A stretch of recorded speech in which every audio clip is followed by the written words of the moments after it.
Nalpasan iti Christmas. After ti nga bulan nga binaduan da iti syudad tayo, pan iti balbalay tayo, iti nagpipintas nga dekorasyon, pan silaw-silaw. Malpas na ito ay sumarono, mawarwar na iti napipintas nga dekorasyon, iti daduma, mabati. Mabati tayo supay nga malpas nga na iti malpas na tawad.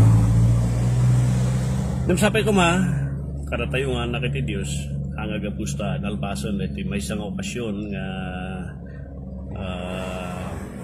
palpalagip na iti may isa nga napatag nga pasamak iti biyag ni Apo Isus sudi panakatumpal kan panakay fulfill iti kari ni Diyos sa mga umay iti mangisalakan nga may kan iti lasag panagbalin na panakaibado na iti lasag na no di lasag nga di ay isuteg balingad dato nga perfecto sapay kumakakadwa at malpas ito'y kathan nga nalpas iti kinakristyano tayo. Dahil iti tinadagsin Apostol Pablo dito yung libro iti Galacia chapter 2 di agbaling nga dependent dagiti kristyano nga iti tradisyon kan ugali nga sursurutan iti tao iti naldaw-aldaw nga panagbiagda. So ako na ni Apostol Pablo iti Colossians chapter 2:20, if you have died with Christ from the elemental spirits of the world, why as though living in the world? Or do you subject yourself to ordinance? Do not handle, do not taste, or do not touch. Pero sa sarita na dagiti lintag nga no duma kasto iti masapol aramiden dahito iti aramiden kasto iti kasta and sometimes naibalod iti kristyano iti libro iti Colossians nga iti lintag damotan kat iti nararamid iti tattao nga ugali.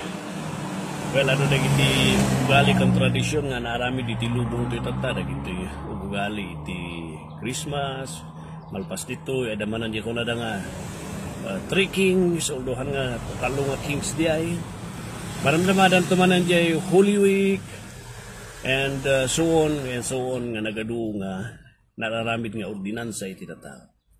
Apay nga papaybalod kayo. Apay nga espiritualidad jukat na ibalod iti dagitoy nga ugali kang tradisyon. Isunay ko na tayo nga ada dyan ang ibagapi mga ko na ado iti kristyano nga seasonal Christians nga makita mo ng tiki na kristyano nga no, adati okasyon iti Christmas, adati okasyon iti anniversary, o adati okasyon nga Sunday lang nga ijay lang nga makita tiki na kristyano da. Medyo nakabutbutang ta actually no kasto iti kristyano banghan nga seasonal Christians baka palso nga kristyano da gay kapusta iti kristyano da kat naibalod iti aldaw naibalod iti tattao handa nga naibalod kini Kristo. Tano talaga nga pudpudno nga naibalod ka kini Kristo.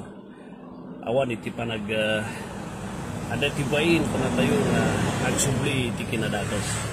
Malipatan ni may isang madamati anniversary ti church.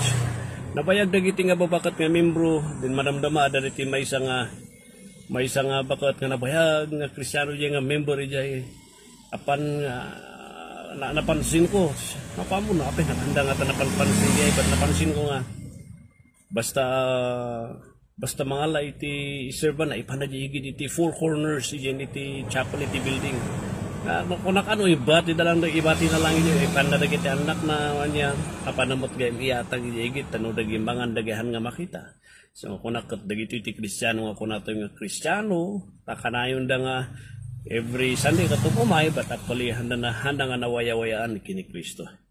Naibalod da iti lintag iti lubong. Nga isuti ko na Apostol Pablo, kitaan nyo, tangkoy nga may balod iti kastoy. Or examinon nyo iti pamatiyo, baka ti rason kat hakay pinganawaya-wayaan ni Kristo. So kitaan tayo nawarwar manan, maakas manan, amin dagiti ko natin ararte kang dekorasyon.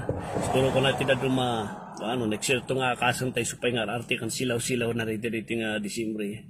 Na palagipan na tayo nga hantang agbaling nga seasonal nga Kristiyano. Or tulungan natin nga, eksaminan tayo. Iti pamati tayo, laki ni pudpudno iti pamati tayo. So God bless you kakailan, nagiti agawit tata, ingat-ingat tidalan. Pulis timang tarabay kada kayo. And kita nyo, di panagdardara-sudos nga panagbiyahe, ingat-ingat iyay, kayo nga, enjoy nyo latan ti biyahe, amo ka traffic tatati kalsada tayo. And God bless kakapsat. Di panag-New Year mo tinagduma, nga panditibag tinagdumad. Agawid na matili, tayo dyan damat nga New Year. So, either of the way, either of the two, ito'y duwa nga plano iti pampamilya, tunggal may sa kada kayo, niya po Diyos iti mang tarabay, yan mang salaknim. Pagka po iti pamilyak, niya po Diyos iti mang aywan kada kayo, iti na iti nga atigdug nga holiday, kan panag-recap iti may sangatawan. So God bless you mga kapsat.